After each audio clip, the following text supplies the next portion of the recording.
The Lord has revealed the perils that are around and before us. Through the agency of the spirit of prophecy, He has unveiled the delusions that will take the world captive, and has spoken to His people, saying, "This is the way, walk ye in it." Volume 4 of the Great Controversy unmasks the deceptions of Satan. By His Spirit, the Lord has given the very instruction that is needed at this time. The special movement under the messages of Revelation 14, in its relation to the past and the future, the closing work of Christ in heaven and of His people upon earth, has been unfolded. The Lord placed upon me the burden of bringing out these things, and in Volume 4 I have presented them. I still feel a burden that the message shall go to the people. In that book are warnings to guard the people of God against the many errors that shall be promulgated as truth. Every family among our people should study it. The truths which it presents will arouse the conscience, and to many will prove a safeguard against deception.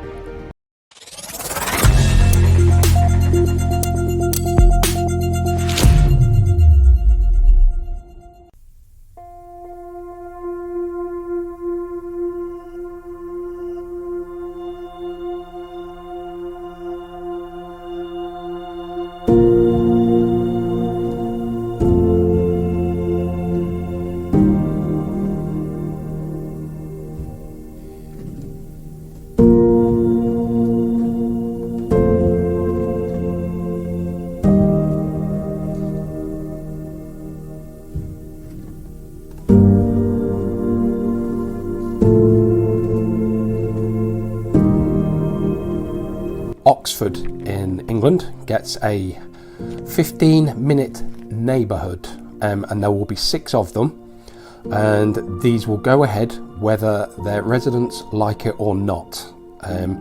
Apparently, if you're in one of the neighbourhoods, you can apply for a permit to drive through other neighbourhoods 100 times a year, so that's about twice a week.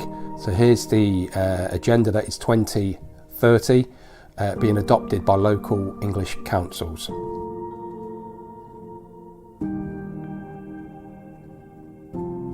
And if you think that's bad, Canterbury down in Kent is also planning to stop cars travelling between neighbourhoods, and will press ahead as all are pushing towards that agenda, like I've said. And it's happening. It is happening. Oxford and Canterbury are the first 2. We have no time to lose. The end is near. The passage from place to place to spread the truth will soon be hedged with dangers on the right hand and on the left. Everything will be placed to obstruct the way of the Lord's messengers, so that they will not be able to do that which it is possible for them to do now. We must look our work fairly in the face and advance as fast as possible in aggressive warfare. From the light given me of God, I know that the powers of darkness are working with intense energy from beneath, and with stealthy tread, Satan is advancing to take those who are now asleep as a wolf taking his prey. We have warnings now which we may give, a work now which we may do, but soon it will be more difficult than we can imagine. God help us to keep in the channel of light, to work with our eyes fastened on Jesus our leader, and patiently, perseveringly press on to gain the victory. There is danger in delay. That soul whom you might have found, that soul to whom you might have opened the Scriptures, passes beyond your reach. Satan has prepared some net for his feet, and tomorrow he may be working out the plans of the archenemy of God. Why delay one day? Why not go to work at once?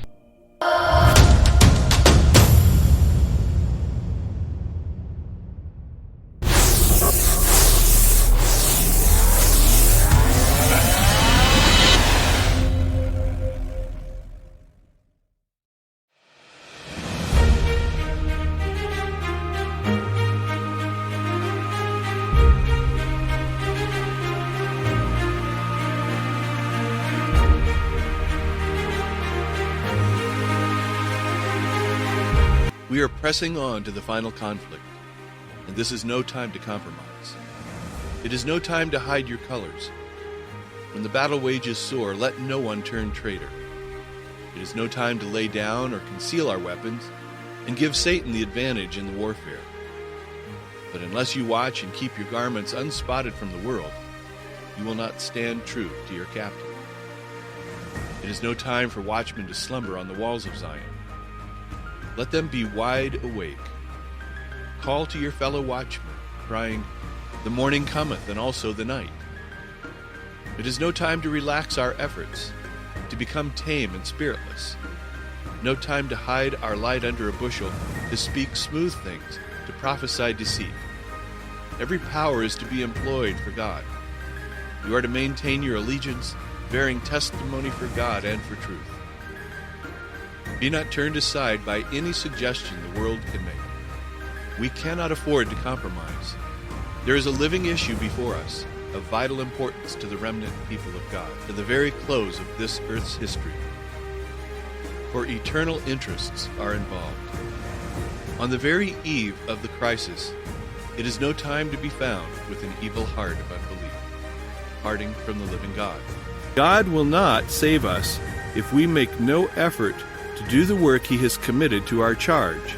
We must be found faithfully doing our duty as vigilant soldiers, lest Satan shall gain an advantage which it is our duty to prevent.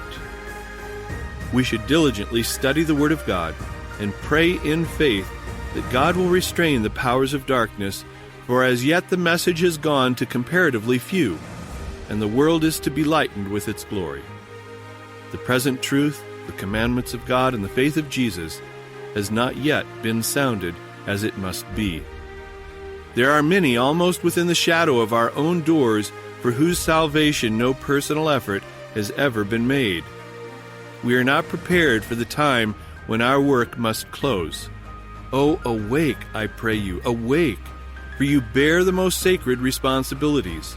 As faithful watchmen, you should see the sword coming and give the warning that men and women may not pursue a course through ignorance that they would avoid if they knew the truth.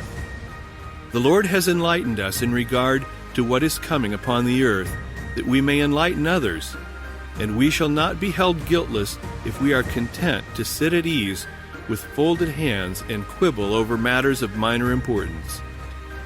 The people must not be left to stumble their way along in darkness, not knowing what is before them and unprepared for the great issues that are coming.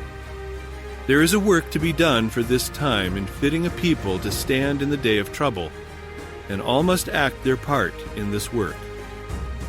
If the watchmen sleep under an opiate of Satan's and do not recognize the voice of the true shepherd, and do not take up the warning, I tell you in the fear of God they will be charged with the blood of souls. The watchmen must be wide awake, men who will not slumber at their post of duty, day nor night. They must give the trumpet a certain sound, that the people may shun the evil and choose the good. Stupidity and careless indifference cannot be excused. It is time for God's people to work as never before, because of the increase of wickedness.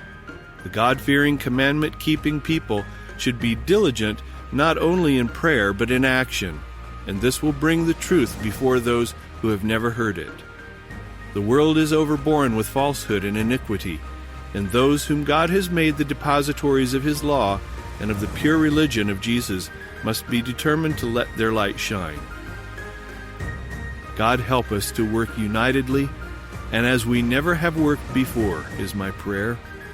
There is need now for faithful Calebs, whose voices will be heard in clear, ringing notes, saying of the immortal inheritance, "Let us go up at once and possess it, for we are well able." We need now the courage of God's faithful servant of old. Not one wavering, uncertain note should come from the watchers' trumpets. They must be true to the sacred, solemn work that has been entrusted to them, and lead the flock of God in right pathways onward and upward to victory.